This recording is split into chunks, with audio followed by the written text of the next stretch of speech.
Bem-vindo, gente, mais uma vez, para o nosso Olga Podcast. Esse é o episódio número 5 e eu estou aqui acompanhado de duas pessoas muito queridas que me acompanharam e me acompanham nessa trajetória nossa no mercado de entretenimento. Meu querido sócio e amigo Matheus Simões, um dos fundadores aqui da Olga comigo e diretor executivo também junto comigo. E do outro lado, a Dani Lage, hoje na BMG, uma grande amiga que já sofreu e viveu muita coisa assim comigo e conosco, né, de todo o mercado, mas que tem uma trajetória maravilhosa em gravadoras, conhece muito bem o mercado da música, porque a gente está aqui para falar de uma coisa que é muito pouco discutida no nosso mercado de entretenimento, que é o papel da liderança e as ferramentas necessárias para se gerir bem o que está por dentro do mercado da música. É muito fácil todo mundo enxergar e ver o que é exposto para fora, o que está no palco, o que está no CD, o que está no DVD. É isso que todo mundo consome do mercado da música. Mas o que está por trás disso? Toda a construção, labuta, arquitetura, desenvolvimento desse mercado vem de pessoas que estão muito dentro, não do backstage do palco, mas do backstage do negócio.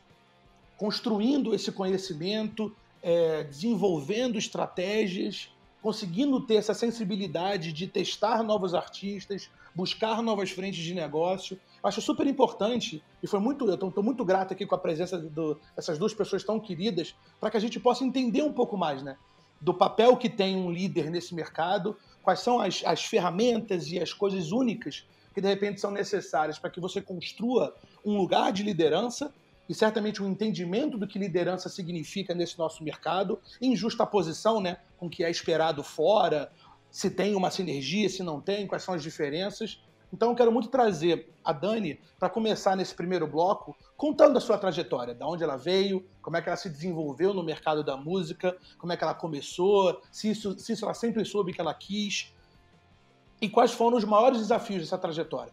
Quais foram os grandes aprendizados, as grandes coisas que acabaram sendo subestimadas no meio do caminho e as ferramentas que ela conseguiu usar e utiliza até hoje para estar nesse lugar de liderança e ser realmente não só uma grande amiga, como uma referência no mercado de música, não só do Brasil, como também eu sei que para fora.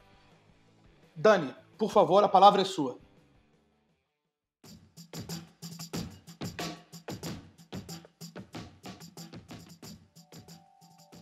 Olá, pessoal. Bom dia, boa tarde, boa noite, todo mundo. Obrigada, Bruno. Obrigada, Matheus, por estar aqui, minha estreia nos podcasts. Estou muito feliz. Obrigada pelas palavras. Fico lisonjeada e até envergonhada um pouco. Sou assim, mas obrigada. De fato, já tenho aí 15 anos nessa vida e caminhando para 16 e alguma experiência. Faço parte aí de um grupo que não é muito grande, parece que o pessoal da minha idade, assim, quem começou na música meio que desertou em algum momento, então tem um grupo que é bem pequeno, que eu considero, assim, desses 30 e poucos anos, assim, a gente tem, ainda bem, uma galera de 20 e poucos anos chegando, bem legal aí no mercado, mas falta um grupo aí nesse meio. Eu comecei estagiando num selo pequeno aqui do Rio, a gente tinha 3 artistas, foi muito legal, e foi porque, enfim, tudo que eu fazia na faculdade era relacionado à música, então a primeira oportunidade que apareceu, lembraram de mim e eu comecei a trabalhar lá. Depois eu morei um tempo fora e quando eu voltei eu entrei para a DEC, que, enfim, uma amiga nossa em comum, a Roberta, me chamou para um temporário lá, trabalhei durante um tempo e depois apareceu uma oportunidade na Universal. Que primeiro era também para um temporário e de 6 meses a coisa virou 13 anos. E lá eu fiquei 13 anos até sair agora para a BMG, onde eu já acabei de completar um ano. O que eu posso dizer é que assim, eu nunca planejei muito. Eu sabia que eu queria trabalhar com música, mas eu nunca planejei aonde eu queria chegar. Das opções que me tinham na época, eu fiz comunicação, jornalismo na faculdade, e aí eu achava que eu podia ser ou crítica musical, ou não sabia muito bem. Aí eu ia ter que pender para o lado da comunicação em si, do marketing. E aí eu falei, bem, por que não gravadora? E comecei a buscar nessa área e aí apareceu, assim. E ao longo do processo, também, assim, eu muito rapidamente cheguei num lugar que eu gostei muito de estar, enfim, na maior gravadora do mundo e no departamento internacional, que foi onde eu fiquei 12 desses 13 anos de Universal. Então eu fiquei muito feliz ali e eu confesso que eu me acomodei ali, sabe? Então acaba que, por um lado, isso foi bom, porque o fato de eu ter ficado ali me fez eventualmente encabeçar aquele departamento e construir um departamento meu, finalmente, nos últimos 3 anos, o que foi muito gratificante, assim, e me deu essa oportunidade, obviamente, de vir para a BMG por conta de toda essa experiência, mas, muito honestamente, eu fiquei satisfeita com o que eu tinha e eu não tinha vontade de sair dali. Então, acho que esse foi uma das coisas que podiam ter sido diferentes. E também por conta quando eu olhava em volta, eu via o que eu posso fazer para agregar, para trazer para isso aqui. Eu não via muitas possibilidades dentro da música mesmo, de cursos e coisas que poderiam me ajudar a crescer fora o trabalho. Então, eu emburaquei no trabalho mesmo, para pegar a experiência ali dentro, muito mais do que fazer um curso fora. Hoje, eu já vejo que tem muitos cursos, e isso é muito legal. Isso está se proliferando bastante, mas na época não tinha. Assim. Então, eu acabei pegando a experiência no dia a dia mesmo. Assim. Quais foram os desafios que te levaram a ter esse lugar nessa sua trajetória? Né? O que você aprendeu, talvez eventualmente subestimou, e que te levaram a não só... Porque é super rico, né, essa sua história de criação de uma área sua, né? Quando você fala sua, eu acho isso super bonito, sabe? Porque é isso, não é só porque você começou na Internacional que a Internacional não começou a virar você. E o que foi essa transformação da área da Internacional, da Universal na sua área? E o que foi essa trajetória, esses aprendizados, e o que foi construir isso dentro do que mesmo você falou, né? Que é a maior gravadora do mundo. Assim. Acho bem importante e rico você falar sobre isso. Então, é engraçado, você falou agora e eu me lembrei de, enfim, uma questão que foi super importante ao longo desse processo todo. Logo que eu entrei no Internacional da Universal, ele estava sendo redesenhado, e aí foi ali logo depois de um grande um grande ponto de virada da companhia, onde várias pessoas foram infelizmente mandadas embora, foi um redimensionamento da indústria, digamos assim. Então eu entrei ali e aí as pessoas que entrei como assistente, as pessoas que eram meus superiores saíram em 2 meses, assim. Eu me vi ali sozinha e aí me foi oferecido virar gerente de produto. Mas a gente passou 6 anos naquele departamento sem um gerente de departamento. A gente se reportava diretamente à diretoria da companhia enfim, a gente teve que aprender no dia a dia mesmo. Então acho que isso foi o grande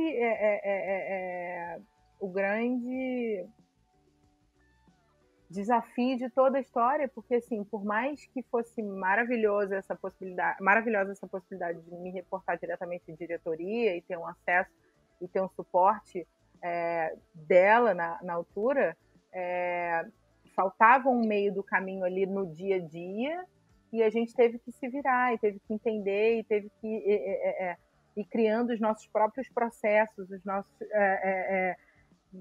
abrindo os caminhos para a gente, sabe? E eu acho que isso foi o maior desafio e foi o que mais me enriqueceu e que me fez, depois de 6 anos, falar assim, agora eu sei o que eu quero fazer aqui. Eu observei durante esse tempo, porque primeiro era meio que assim, é isso, né? Sou nova aqui, essa galera que está há muito tempo aqui, e é isso que é assim que funciona. E aí eu comecei a me questionar a respeito de algumas coisas e tal, e falava, não, mas deve ser maluquice da minha cabeça, acabei de chegar, né?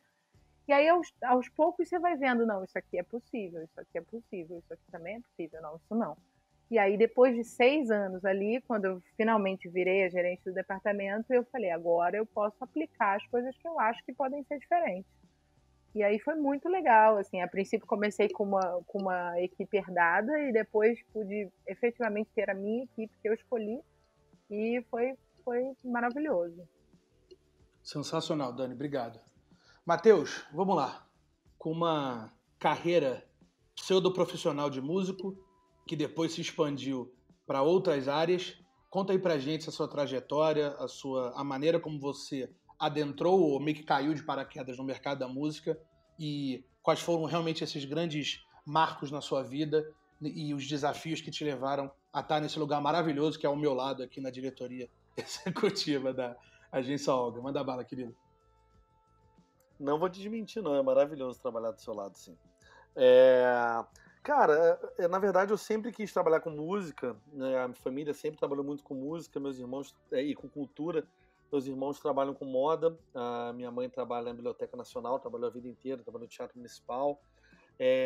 Eu cheguei a cursar 5 períodos de jornalismo, falei, não, quero fazer cultura mesmo, trabalhar com cultura. E como a Dani falou, a gente aprende muito fazendo, né? E cara, assim, por acaso eu trabalhei em alguns... A faculdade me fez alguns contatos, eu trabalhei na Lei de Incentivo à Cultura, algo que eu jurava que eu nunca ia trabalhar na minha vida por não ter paciência. Acabei me especializando, trabalhei em algumas produtoras e tal, até que um dia me ligaram e falaram, olha, a Sinfônica Brasileira tá com uma vaga. Eu falei, bem, é música, eu adoro música, curto música clássica, não é tanto a minha área, sou do metal, sou do punk e tal, mas vamos lá. Topei o desafio, resultado, estou há 13 anos trabalhando com música clássica. Me especializei muito nesse setor, apesar de hoje em dia ainda dar aula, faço parte do corpo docente da Cândido Mendes, e o meu trabalho dentro da Petrobras Sinfônica, onde eu entrei como assistente e saí como diretor executivo durante 10 anos, me rendeu alguns prêmios e chegou até a me render uma medalha de comendador, a Ordem do Mérito Cultural Carlos Gomes. E essa trajetória, apesar de eu ter resumido aqui muito rapidamente, é uma trajetória muito difícil, muito complicada e, assim, quando eu reparei, eu estava tendo que liderar uma equipe de 17 pessoas e 67 músicos, além de trabalhar com o maior patrocínio do Brasil, e que o patrocínio mais longo também, que estava já, a Petrobras Sinfônica, eu saí, tinham 32 anos de patrocínio, com a maior empresa patrocinadora do Brasil. Então, isso foi assim, eu lembro até hoje que eu estava de saída, me fizeram essa oferta, eu decidi topar o desafio, e eu cheguei em casa super feliz e passei 3 dias chorando em casa, desesperado, e decidi para isso respirar e ler muito, estudar o máximo possível. Mas eu cheguei à seguinte conclusão, assim, eu acho que o perfil de liderança é um perfil que, na verdade, é um perfil humano. É um perfil em que você precisa desenvolver confiança, você precisa estar junto da equipe, você não é separado, você faz parte de um conjunto. Eu nunca saí para uma reunião e falei assim, estou numa reunião externa, ou tipo, hoje eu chego mais tarde. Eu sempre falei onde é que eu estava, eu sempre deixei meu celular conectado. A porta do meu escritório Petrobras Sinfônica sempre foi transparente, nunca teve nem sulfilme, nem cortina, nem era de madeira, era de vidro. E eu lembro que numa grande crise, que eu estou resumindo bastante aqui, tá? Mas é porque senão não... Eu já sou prolixo, né? Senão não vai dar no podcast. Quando eu tive uma grande crise, assim, na minha liderança, que foi assim, quando eu reparei, eu estava com essa galera toda, assim, tendo que liderar, né? Eu nunca, e jamais usarei o termo de chefe, eu tinha que liderar essa turma. Quando eu acordei, eu falei assim, cara, eu tô fazendo errado, eu não posso chegar numa reunião e não me impor, eu não posso chegar numa reunião e a galera falar, pô, esse garoto aí de 30 anos, que foi, quando eu virei diretor, faltavam 4 meses para completar 30 anos. Falei, cara, a galera vai me ver como garoto e tal, não sei o quê. E aí, por acaso, nesses livros que eu li muito sobre liderança, eu li um do Richard Branson, da Virgin, que ele fala que teve uma reunião com um cara que falou assim, cara, se você chegar numa reunião sendo simpático, sendo bacana com a pessoa, abrindo o jogo, etc., a galera vai te engolir, cara. Você não vai conseguir negociar com ninguém e tal, não sei o que, você tem que mudar, se adaptar nas negociações, etc. Vamos lá. Ele falou que chegou em casa, pensou muito sobre aquilo e ele chegou à seguinte conclusão. Se eu tiver que mudar o meu perfil de ser, o meu jeito de negociar e de me relacionar com as pessoas, significa que o outro lado da negociação não está alinhado com o que eu acredito, não está alinhado com o meu perfil, então é melhor eu nem continuar essa parceria. E isso é algo que eu levo muito comigo, assim. Eu sou uma pessoa aberta, eu sou uma pessoa em que eu dou meu telefone, dou meu e-mail, converso sempre, não tinha horário de trabalho, assim, tipo, quem queria me encontrar à noite, de manhã, tomar café, final de semana, eu estava sempre disponível, com meu peito super aberto, e se eu tivesse alguém na equipe que não tivesse esse perfil e achasse aquilo estranho, não, pô, esse cara aí, não, ele não leva nada a sério, ele tá sempre falando, só tá falando de vida pessoal, etc. Infelizmente, eu tinha que tirar da equipe, porque ela não estava alinhada com o perfil do que eu acredito, que é todo mundo tem que se apoiar, todo mundo tem que estar junto, no mesmo barco. E além disso, encerrando essa minha primeira fala, algo que eu também descobri nesse perfil da Petrobras Sinfônica e que hoje eu levo no meu trabalho na Olga, no todo o meu processo colaborativo da Rádio Cidade e nas minhas aulas, é que se você não se você não tem um propósito da sua vida, se você não é um cara que trabalha em busca de algo e você não consegue transferir, na verdade transferir não consegue comunicar à sua equipe esse algo e mostrar que é um caminho legal e todos caminharem para esse algo, você nunca vai ser um bom líder. Nunca. Você nunca vai conseguir a atenção de ninguém, você nunca vai conseguir atrair aquela entrega sincera e integral de quem está ao seu redor. Então é isso, assim, foi algo que realmente eu aprendi fazendo, como a Dani falou, apesar de ler e pesquisar, enfim, curso, etc., você aprende muito fazendo, dando de cara na porta, desmoronando, assim, quebrando a cara. E eu me encontrei nesse papel. Hoje em dia, eu realmente gosto de ter esse perfil, eu desenvolvo ele diariamente, eu trabalho ele em mim, porque eu sinto que é algo que eu me encontrei. Queria muito falar do que o Matheus falou sobre a questão de quando você entra numa reunião, se você for muito simpático e tudo, você vai ser engolido, e se tiver que mudar, né, mudar o seu jeito de ser para poder se alinhar com o outro lado, quer dizer que o outro lado não está alinhado com você, né? Eu achei isso só perfeito, assim, eu queria só deixar registrado isso. E eu penso muito nisso também. Até hoje eu tenho dúvidas de como me colocar em reuniões, tanto com quem trabalha comigo, mas com parceiros e tal. Mas eu acredito muito nisso, e o que eu posso dizer hoje é que é uma coisa que se prova a médio prazo. Pode, de imediato, isso não ser 100% bom para a sua negociação ali, mas eu acho que a médio prazo isso constrói um perfil, uma credibilidade que as pessoas gostam e voltam para você. Então hoje eu vejo isso que eu construí ao longo do tempo, não deixando de ser quem eu sou, não mudando o meu jeito de ser. Pois é, aí eu entro meio que num perfil, não sei se no meio do caminho, mas certamente em outro, que foi podendo usar, né, da minha oportunidade de testar e me testar, o privilégio que eu tive, né, de poder ser um empreendedor, que eu falo que o empreendedor não tem coragem, muitas vezes ele tem privilégios, especialmente um empreendedor por vontade como eu, que foi de poder construir algo na música. A primeira coisa que eu fiz, que foi até com o João Magalhães, que foi a Megahertz, que a gente criou também 15 anos atrás, pelo menos a construção da ideia para depois se formatar numa empresa, que foi, né, tentar entender que quando eu tive a oportunidade, depois de ter curado uma doença, ter tido a chance de poder olhar para frente e falar, cara, o que eu gostaria realmente de fazer, né? O que me dá tesão, o que me faz tremer. E era a música, era entender o que fazer com a música.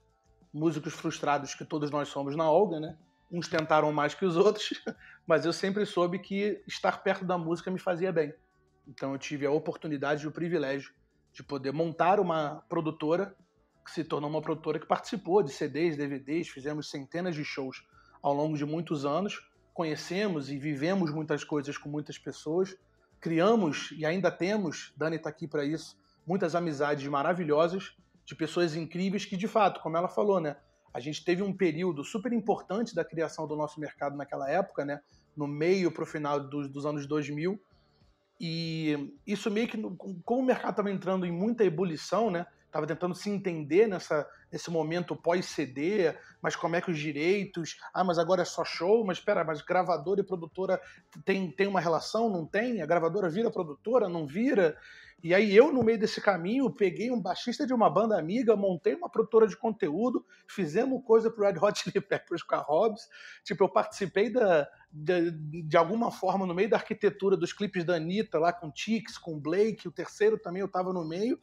E é engraçado isso, né? Que acho que vem muito desse meu perfil de ser arquiteto e tentar participar um pouco de tudo um pouco, ser generalista. Eu, mais uma vez, também participei, peguei todos os meus anos 20 e estudei pra caralho, fui pro exterior fazer mestrado, tentar entender inovação, tentar entender gestão, justamente num papel de me reconhecer como, de repente, um arquiteto de negócios, que é algo que está cunhado nos últimos anos, que é uma pessoa que consegue meio que juntar peças, entender como arquitetá-las e desenvolvê-las e transformar aquilo num negócio.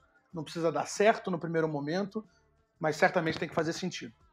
Então, acho que eu vejo nessa minha trajetória, depois de ter passado um pouco para inovação, trabalhado na Playmo e sido CEO da Playmo, que foi uma confusão, mas foi um aprendizado para mim, de trabalhar numa plataforma de streaming para o independente que conseguia fazer a geolocalização de quem escutava as músicas e tentava com isso arquitetar produções locais, juntar com a SWU e Rock in Rio para ver como é que a gente entrava nesse meio desse caminho.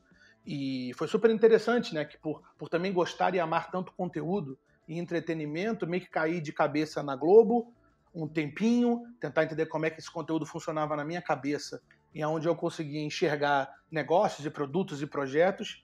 E foi muito interessante, depois de um hiato, tendo trabalhado bastante com inovação, empreendedorismo, caí no setor público, olha que louco, fui líder de inovação no governo Alckmin, aqui em São Paulo, e com o convite, né, de uma retomada da parceria que eu sempre tive com o João Magalhães, né, que era uma coisa de amizade, virou um negócio, depois ficou um pouco no hiato, o João foi trabalhar com o Matheus, depois todo mundo retomou, e 5 amigos se juntaram para fazer o que hoje é um puto orgulho na minha vida, que é a construção e desenvolvimento desde o meio do ano passado do que tem sido a Agência Olga, sabe? Eu acho que por todos os tempos e movimentos nossos, de várias frentes possíveis, de várias vivências possíveis, a gente juntou isso tudo e tem construído uma irmandade e acho que um grande conselho de cabeças pensantes, sempre muito criativas, mas com muita bagagem, para a construção de algo que eu tenho certeza no meu coração que é algo diferente no mercado de entretenimento no país. Certamente eu acredito muito nisso, carrego muitas palavras do Matheus na hora de falar de propósito, que é muito nosso propósito e a maneira como qual a gente não só vive, mas acorda, respira e termina o dia dormindo e pensando no como melhor a gente pode produzir o que a gente pensa e quem a gente é para fora. E para transformar isso em algo propositivo, que tenha aderência às pessoas que também pensam igual a gente e que estão aqui nesse papo conosco, estão próximos da gente. A Hobbs vai ser uma pessoa que vai participar de um próximo podcast com a gente. Já falamos dela 2 vezes aqui, em 2 podcasts, é uma pessoa muito querida e maravilhosa. Então é muito bom saber que a gente conta com as pessoas certas na trajetória que a gente construiu, que doeu muito, mas que certamente se a gente está aqui é porque foi muito mais legal do que ruim.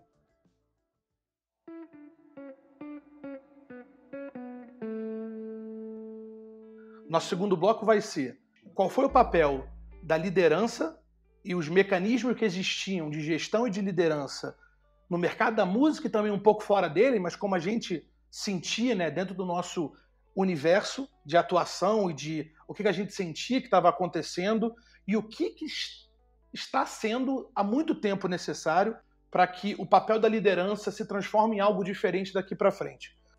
A gente vê que se torna visceral uma nova forma de se ver o papel que um líder tem que ter. No mundo como um todo, obviamente, a gente está sofrendo, né, num momento de preocupações com nossas lideranças, tanto internas quanto externas, mas dentro do nosso mercado, o que foi o papel de um líder, como a gente sentiu e interagiu com essa liderança e como é que a gente vem se transformando para virarmos líderes melhores, para que esteja claro e muito óbvio o que um líder e um papel de liderança precisa ter no futuro do nosso mercado e no futuro de qualquer mercado. Dani, é com você de novo. No problema de começar.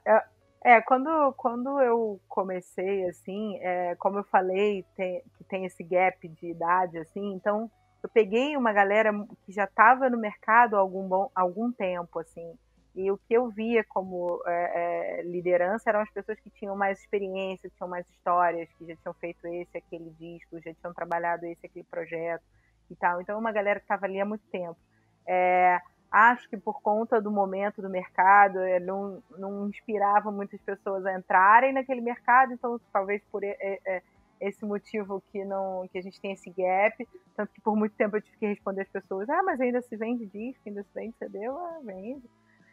Então, assim, então não tinha essa procura por líderes que não fossem necessariamente experientes, mas que fossem bons, como o Matheus falou, de relacionamento, de inspirar a equipe e tudo mais, assim, não tinha muito essa busca por essas pessoas.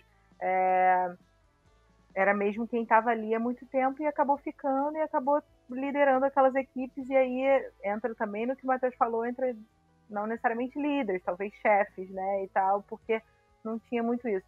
Mas eu acho que, e aí falando de gravadora, assim, não é o glamour que todo mundo imagina, mas obviamente é um lugar muito legal de trabalhar, é muito mais tranquilo do que outros ambientes corporativos, então acho que essa tranquilidade, esse dia a dia acaba meio que compensando a falta que eventualmente líderes fazem ali no dia a dia. A gente acaba se inspirando com o dia a dia do trabalho, com um projeto bacana, com aquele artista que quando você conhece, o cara é sensacional, você fala, eu vou trabalhar esse projeto com mais vontade e tal. Então, sei lá, acho que pensando aqui, talvez uma coisa pudesse compensar a outra.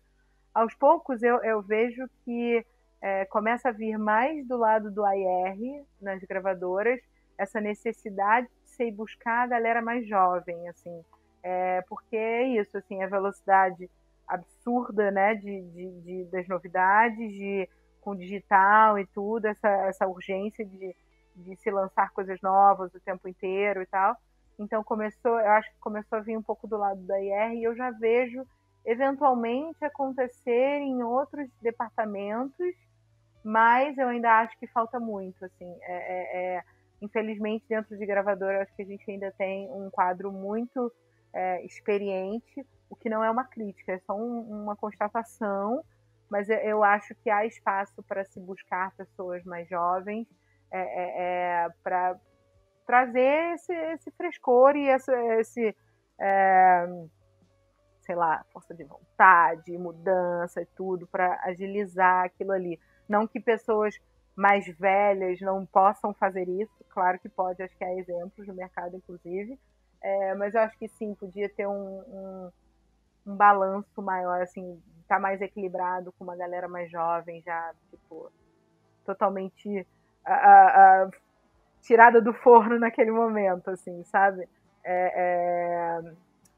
Sinto a falta. Agora, saindo da Universal, como eu estou lidando mais com o nacional, assim, me abriu muitos horizontes também, e eu tenho visto que fora da corporação isso já é mais realidade, assim, já tem uma galera mais jovem que está fazendo a diferença, que está correndo atrás, se profissionalizando, como eu falei dos cursos e tudo mais, mas criando as suas empresas e mandando ver, assim. Então isso agora, do lado de fora, eu vejo isso melhor, espero que eventualmente isso invada as corporações também. Acho que vai acontecer, acho que é questão de tempo. Como eu falei, essa renovação de profissionais do mercado, acho que vai ser, acho e espero que seja natural acontecer, assim. Mate, essa sua migração de também ter entrado numa OPS para depois assumir a diretoria executiva, o que foi que você precisou mudar em você e você viu o caráter de liderança mudando nesse mercado tão distante às vezes da gente, né, que é o mercado de música clássica, né, um recorte tão pequeno, apesar da gente até trabalhar na música, é outro mundo, né, é outro cenário assim. E aí, como é que esse ferramental que você trouxe para a gente no final do primeiro bloco, da maneira como você lida também com a maneira como você trabalha, ou seja, da forma como você lida com a maneira como você trabalha, te levaram a esse lugar agora com a gente? O que você imagina que a gente vai fazer como agência, nosso papel de líderes e você também com seus parceiros e projetos aí? Cara, em primeiro lugar, é a entrega, assim. Você, no papel de liderança, você tem que se entregar mais, não adianta. Não dá para você... Ah, não, hoje eu tô um pouco mais cansado, hoje não sei o quê, porque isso rapidamente vai ser sentido por uma equipe. Então, eu não me dava ao luxo de ter um dia ruim. Eu tinha que estar sempre firme, eu tinha que estar sempre para cima, para puxar a galera e manter o barco seguindo reto, assim. E isso foi essencial, acredito eu, para o meu relacionamento. Eu tenho um relacionamento incrível com todos os músicos e funcionários ainda da Petrobras Sinfônica, inclusive da Sinfônica Brasileira, onde eu trabalhei também. Mas mais da Petrobras Sinfônica, porque eu fui diretor executivo, eu sinto que isso foi um diferencial. Assim.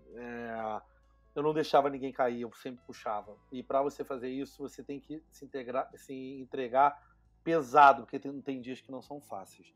Sobre uma mudança do perfil de liderança, existia muito uma cabeça antiga de que o líder ele era distante, quanto maior o cargo, mais difícil de falar com ele, e que existia um medo de perder o seu cargo.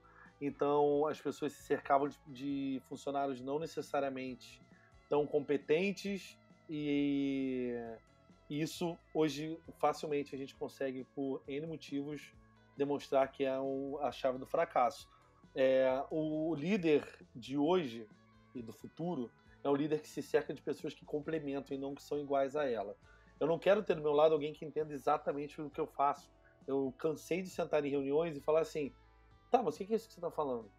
Porque eu sei que eu tenho na minha frente alguém competente, alguém que eu acredito, e alguém que é capaz de me apresentar novas informações, de me apresentar panoramas diferentes, ricos, e que eu não tenho esse conhecimento. Isso não tem nada de errado, isso não é feio, isso é o correto. Se cerque de pessoas que complementem o seu trabalho. Número um, né? Segundo lugar, você tem que saber onde colaborar. Você não tem que dar pitaco em tudo. Até porque existe, na verdade, um movimento mundial de que os líderes, eles não necessariamente se especializaram no setor da empresa que eles estão liderando. Então, hoje eu posso tranquilamente, vou dar um exemplo. Eu saí da Petrobras Sinfônica e, de repente, poderiam me chamar para um setor de eletrodomésticos.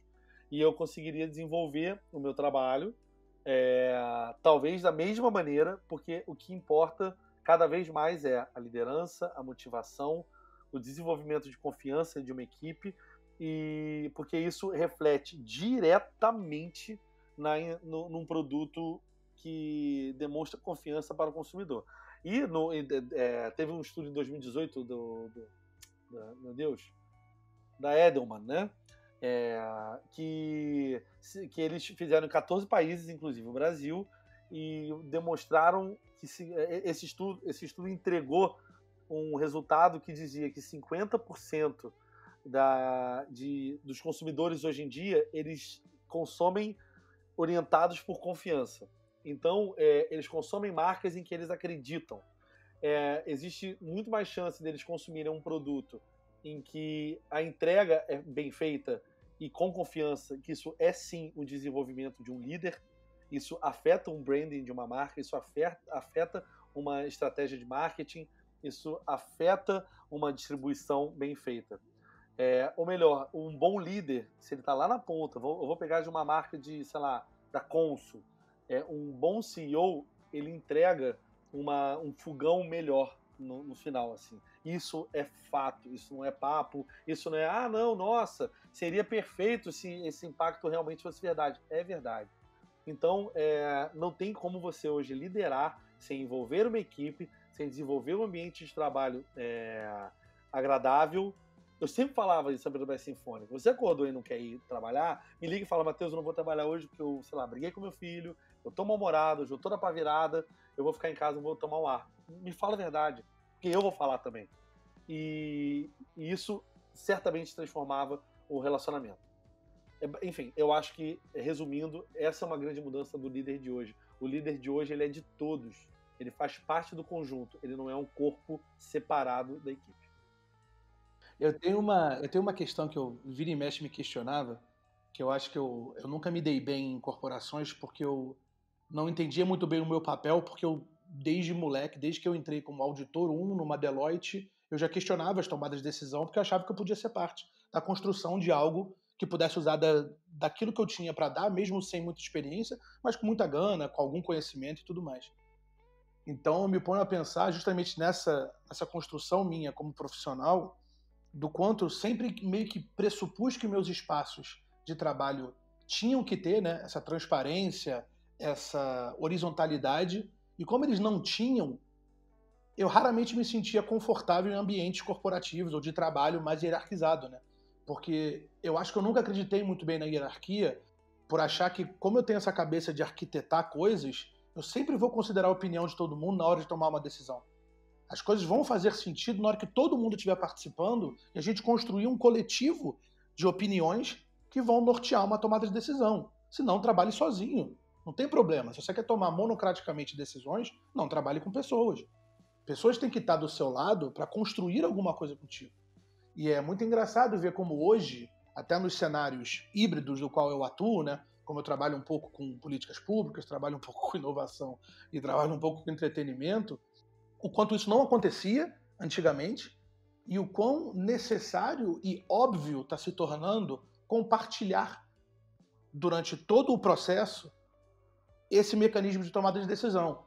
Eu hoje carrego muito conhecimento de metodologias ágeis e do desenvolvimento que isso se tornou na hora de levar impacto propositivo e positivo para a gestão, porque é justamente no papel de, no momento zero, você coloca todo mundo na mesa para discutir a solucionática, cara, não faz nenhum sentido você imaginar que vai dar pior do que se você decidisse sozinho, sem consultar ninguém e meio que colocando todo mundo para fazer aquilo que está na tua ideia. Então é super interessante ver como o quanto eu acreditava ser óbvio, mas não tinha experiência, nem idade, nem talvez casca, né, para poder me impor e me colocar nessa posição de pedir compartilhamento, de pedir transparência e de estar em espaços onde isso fosse necessário.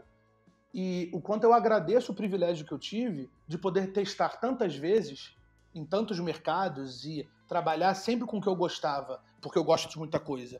Sempre conseguir poder validar essas minhas hipóteses e trabalhar com muita gente em muitas frentes, mas nunca perder a essência que eu sempre tive de colaborar com as pessoas. Quando eu e o Roger, do Hemoponto, montamos a Doce Labuta, que virou a Oia, a gente já era um coletivo. No meio para o final dos anos 2000, que foi quando a gente começou a nossa trajetória, ainda havia uma resistência muito grande de mudar e de entender o novo que estava por vir. E agora, o quão importante é você diariamente mudar. Porque o mundo está mudando diariamente. Nós hoje estamos em quarentena. O mundo muda. As coisas acontecem. A gente precisa estar adaptável para poder se adaptar e continuamente conseguir fazer do nosso propósito de vida algo para fora. Eu estava falando do porquê você deu errado nas corporações. Assim, você acha que não tem o perfil corporativo? Para mim, eu acho que porque eu dei certo na corporação, acho que eu tive bastante paciência. Apesar de eu questionar logo de cara, eu tive paciência de esperar o momento que eu falei assim, não, agora eu tenho certeza que dá para ser diferente.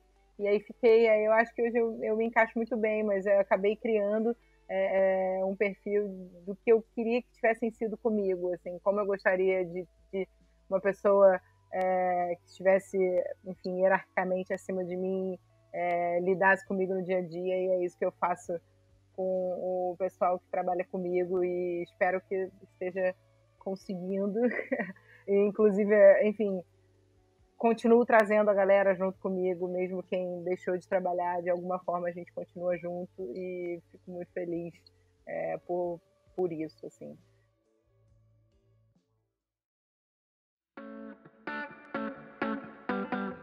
Então vamos fechar agora num papo maravilhoso que eu tive com duas pessoas incríveis.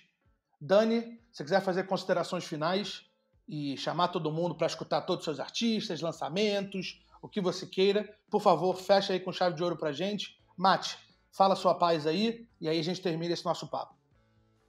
Meu Deus, vou listar aqui todos os artistas para vocês ouvirem, não, brincadeira. Enfim, muito obrigada, adorei. Aqui acho que nem sei se eu contribuí tanto aí para o assunto em si, mas fiquei feliz de estar aqui e fico feliz de ainda estar nesse mercado e estar contribuindo para essas mudanças aí, vendo isso tudo que está acontecendo agora, principalmente durante a pandemia, as lives e tudo. Fico muito animada. Ontem, inclusive, acho que isso resume bem quem eu sou e como eu gosto de trabalhar. Ontem eu estava vendo, vou localizar aqui o dia que a gente está gravando isso. Ontem foi o dia da Dua Lipa no Big Brother e eu chorei assistindo aquilo porque fiquei pensando em como é lindo ver um projeto dar tão certo assim na música e aí estava falando com a pessoa da Warner, que é responsável e tudo, ela falou, amiga, foi difícil. Eu falei, eu imagino, e por isso que eu tô aqui chorando. Então, assim, para mim, eu acho que é isso que é o propósito que o Matheus falou, é a música, no fim das contas, e ver uma história dar certo, assim, um projeto lindo como esse dar certo, tudo se encaixar e tudo. Então, é para isso que eu tô aqui e é isso que eu quero que a galera que trabalha comigo entenda, que a gente está aqui pela mágica da música. Eu espero que eu esteja conseguindo. Obrigada, gente. Dani, foi demais participar desse podcast com você. Podcast esse de não poder interromper e de conversar, né? Desenvolver a conversa, o que me deu um pouco de agonia, porque eu tenho milhões de perguntas para conversar com você. Fica para uma próxima, mas obrigado a todo mundo aí que participou. Bruno, sempre mediando de uma maneira perfeita as conversas. E, cara, é demais falar sobre liderança, é demais falar sobre esse novo perfil, porque é um perfil mais humano, é um perfil mais, do que eu acredito, mais correto de como as pessoas devem se comportar, a distância, colocar pessoas em patamares e distanciá-las é uma coisa muito surreal, meio assustadora, principalmente quando a pessoa está remando no mesmo barco que você, né? Então, todas as vezes que me chamarem para conversar sobre isso, eu vou adorar participar. E eu encerro dizendo que pode parecer muito forçado assim essa declaração, mas nessa conversa eu reparei que a liderança me fez uma pessoa melhor, me fez ver muitos outros e colocar a vida de outras pessoas assim no mesmo nível de preocupação que a minha. E eu levo isso pro resto da vida e eu espero que seja uma herança eterna dessa minha primeira experiência de liderança na Petrobras Sinfônica. Sigam a Agência Olga, a gente está planejando muita coisa bacana por aí. Sigam também a Rádio Cidade e fiquem de olho aí em todos os cursos que estão online. Aproveitem esse período para estudar, para se conhecer melhor e também para ficar em casa, porque o principal agora é a gente cuidar de todo mundo, porque toda a vida importa. Obrigado, gente. Até a próxima. Eu tô aqui. Qualquer coisa é só ligar, que eu falo tranquilamente por 1 hora, sem problema nenhum. E você não precisa falar nada. Só me deixa falar que eu já fico feliz. Sigam a BMG também. Esqueci dessa parte, gente. Muitos artistas bons, muitas coisas legais. BMG BR lá no Instagram. Pronto. Pronto.